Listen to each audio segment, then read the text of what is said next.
Childhood poverty affects around 1 billion children across the globe, according to UNICEF. Within Japan, childhood poverty stands at a rate of 13.5% as of 2019 and has seen a gradual increase since 1985, although it is down from a 30-year high of 16.3% in 2012. Before discussing childhood poverty specifically, it is important to outline poverty itself and contextualize it within Japan, as well as possible solutions.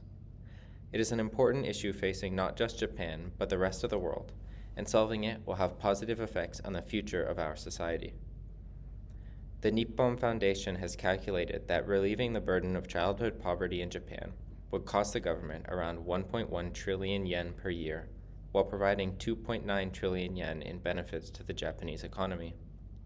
Certainly, resolving poverty serves both a moral and economic benefit for any society. The first step in contextualizing poverty is defining it. To that extent, there are two important but vastly different metrics for measuring poverty. The first, absolute poverty, refers to an income rate at which daily necessities are unachievable. While this level varies by country, it does not readily change in regards to the economic situation within the country. That is to say, no matter how good the economy is doing, those in absolute poverty are unable to afford basic necessities. The second metric, relative poverty, is often much more fluid in regards to the economic situation of the country. Calculated as less than 50% of the median household income, according to the Ministry of Health, Labor, and Wellness, this value in Japan was 1.27 million yen or less per year in 2021. It is important to note that relative poverty does not mean that those below the poverty line lack money for daily necessities. Rather, they are less able to afford luxuries than those earning higher incomes. The quality of life for those in relative poverty is dependent on both the economic inequality as well as support services for citizens living in relative poverty.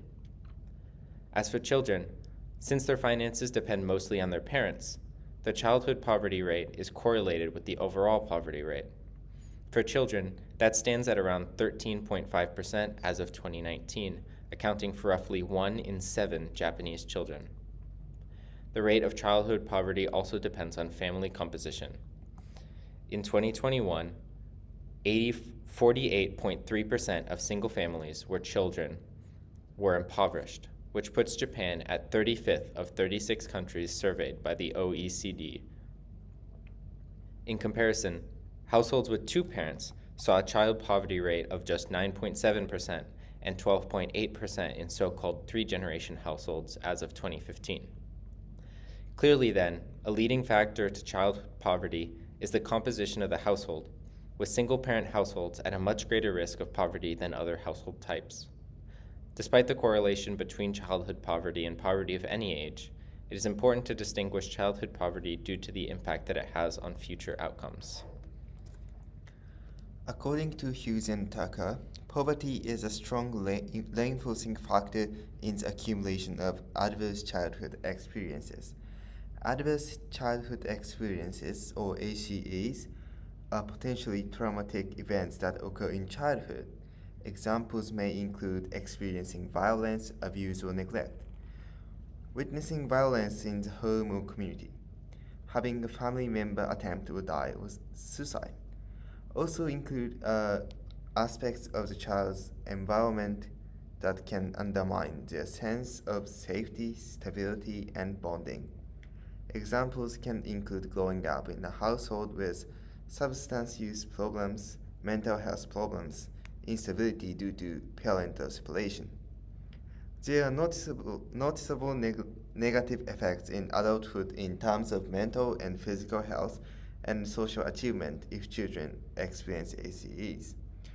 What is more, social isolation in childhood is a problematic situation in which children are isolated from their families, schools, and other communities because they cannot find a place to belong and do not receive appropriate support. It is very important to understand that family problems such as poverty and abuse make it difficult for children to connect with people outside the home. According to Haruyo Mitani, Social isolation stunts the development of social skills as well as undermining a child's self-esteem and ability to interact with others in school or at work. The rampant issue of social isolation within Japanese society has been associated with Japan's low scores on mental health studies among children in OECD countries, associated with the high suicide rate that Japan suffers with. Certainly, childhood poverty is capable of strongly negatively affecting the victims of social and economic outcomes, which risks continuing the cycle of poverty for future generations. According to Fumihiro Nakajima, poor families have lower rates of higher education and higher rates of students dropping out of middle and high school for the sake of pursuing employment. There are three major economic disparities that this trend results in. The first is a disparity in employment rates. These rates differ greatly depending on the worker's education level. For men aged 40, the employment rate stands at 76.6% for those who graduated from only middle school, while it rises to 89.9% for those who graduated from high school, looking at the disparity in employment status. Secondly, depending on one's educational background, there is a difference in the rate of employment as a regular employee or non-regular employee. For women, the difference in regular employment between those who only graduated middle school and those who graduated from university is around 25%. The type of employment is important even when education levels are similar. Men with undergraduate degrees and working regular employment have an average income of 6.76 million yen per year, while those in non-regular employment only earn on average 3.87 million yen per year. In addition, non-regular employment has actually increased since 1985, expanding from 15.3% of all jobs to 37.4%. Sadly, the income levels associated with differing levels of education also emphasize the outsized impacts that poverty has on employment. According to Ministry of Health, Labor and Welfare, for both men and women, graduate degree have an average income of 6.76 million yen per year, and as the educational level go down, the income level also decreased, looking at university graduate 5.05 million yen per year, vocational school graduate 3.74 million, and high school graduate 3.51 million yen.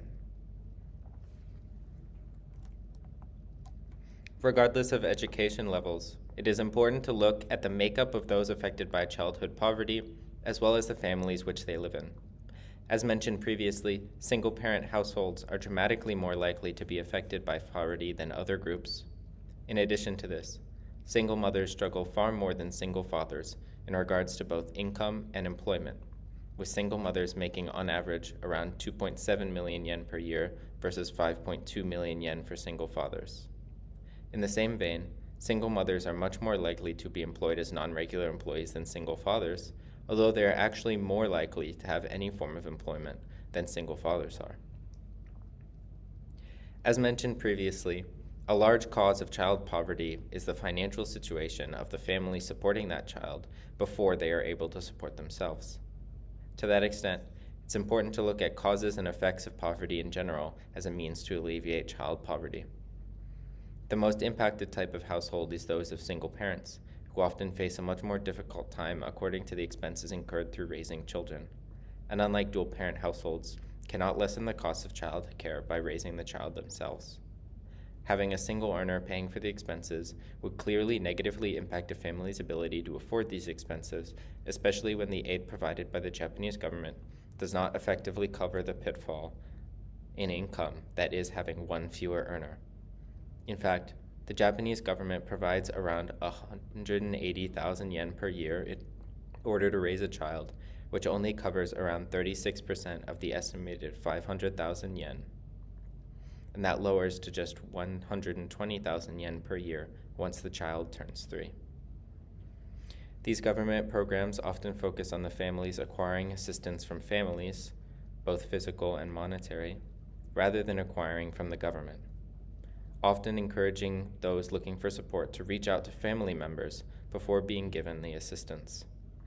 This drive away from government support is due in part to a desire to keep outgoing assistance low in these programs. Government employees are encouraged to keep the number of people on these programs low as to decrease the financial burden of these programs. In fact, these financial assistance programs do not see much support within the government for addressing poverty, as they in general focus on the concept of personal responsibility for one's financial situation and are thus hesitant to increase the amount of support they provide. In addition to this, the Liberal Democratic Party, Japan's current most represented party within the legislature, has for a long time held a position that the best solution to poverty is a strong economy, an opinion that has yet to be proven as the Japanese economy continues to flatline and the cost of living continues to rise. Outside of direct financial aid, many government programs do not help matters. The tax system is notable for its use of regressive taxes for social welfare policies like pensions, which place an unnecessary burden on the lower earners, while progressive taxes, such as income taxes, remains quite low.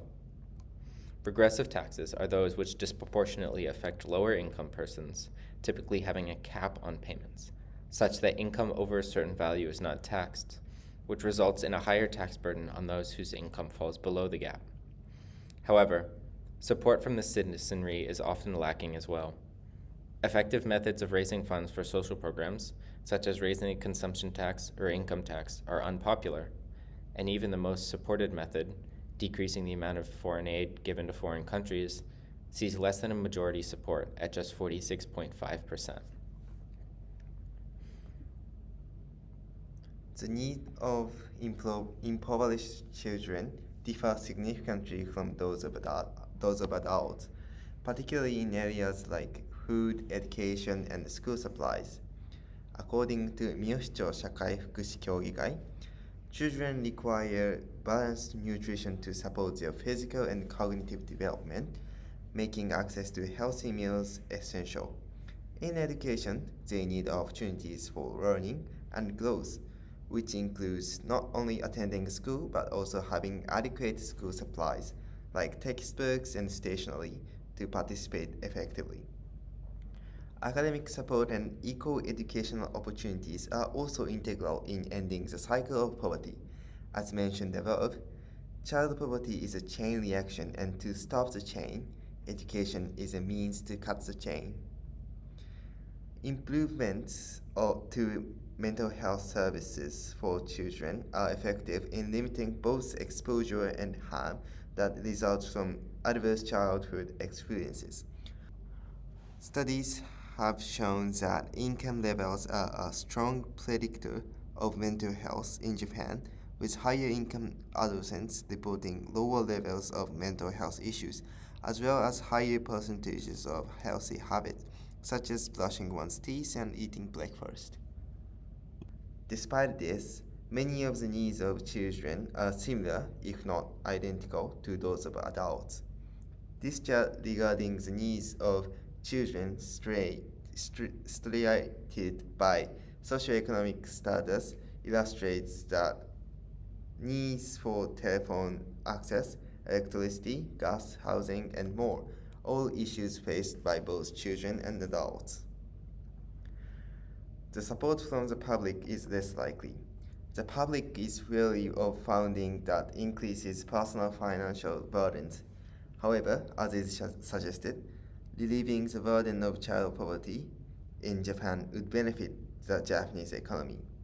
Looking at those facts, information, education, and communication programs communicate the importance of addressing child poverty as a societal and economic concern. By increasing public understanding and fostering a sense of responsibility, IEC initiatives can mobilize support and reduce opposition based on financial concerns. They can shift the conversation from viewing child poverty relief as a financial burden to seeing it as an investment in the nation's future.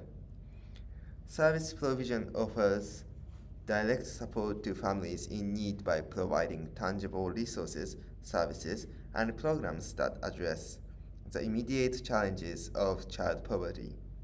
The primary objective is to ensure that children and their families have access to basic necessities such as food, healthcare, education, school supplies, and subsidizer of houses, while also promoting the development of emotional and social skills.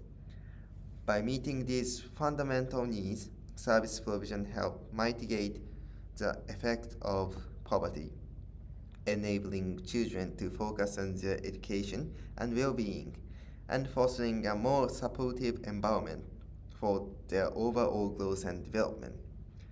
Advocacy efforts aim to influence policy changes at the local or national level to create systemic improvements for children affected by poverty. It addresses the root causes of poverty through changes in law, funding, and social programs, ensuring long-term sustainable solutions. Possible organizations. Kids Door is a service provisional organization. What began as a program to support children's learning has expanded into various focus areas, such as providing children with a variety of educational opportunities and career education, provision of daily necessities to parents and families, as well as employment support. Furthermore, there is a focus on spreading the reality of child poverty and issues that they face. Kids Door's work seeks to improve the living situations and outcomes of children in poverty, to work towards ending the cycle of poverty. ASNOVA is an organization engaging in advocacy by making policy recommendations based on the voices of children and young people, amending the Child Poverty Countermeasures Act, and promoting local government plans and policies. Moreover, it also holds public activities and events to disseminate the voices of children and young people throughout society. Florence focuses on helping single mother households who are impoverished. So it is a service provision organization. It provides low-cost child care for sick children, food and daily necessities, as well as a lighter training program for single parents. Child poverty in Japan is associated with worse health and financial outcomes and is strongly correlated with family structure. Single families, and especially single mother households, are disproportionately more vulnerable to poverty due to gaps in employment types, income inequality between men and women, and a lack of support from government programs. This lack of support is due in part to a focus on personal responsibility by the Japanese government and a disinterest in government-centered poverty measures, as well as resistance to increasing taxes or decreasing spending elsewhere in order to fund the poverty programs. There are a variety of organizations focusing on the alleviation of child poverty in Japan through various means. Kids Door provides educational opportunities for impoverished children, as well as assisting their families with daily necessities, while US Nova focuses on advocacy work and enacting change through work with national and local governments. Florence targets specifically single mothers, providing care assistance as well as vocational programs for single mothers. Child poverty is a multifaceted issue, compounded by Japan's struggles with its falling birth rate and stagnant economy. However, there are avenues for improvement, and it is through the work of NGOs and individuals that change can be enacted for the better.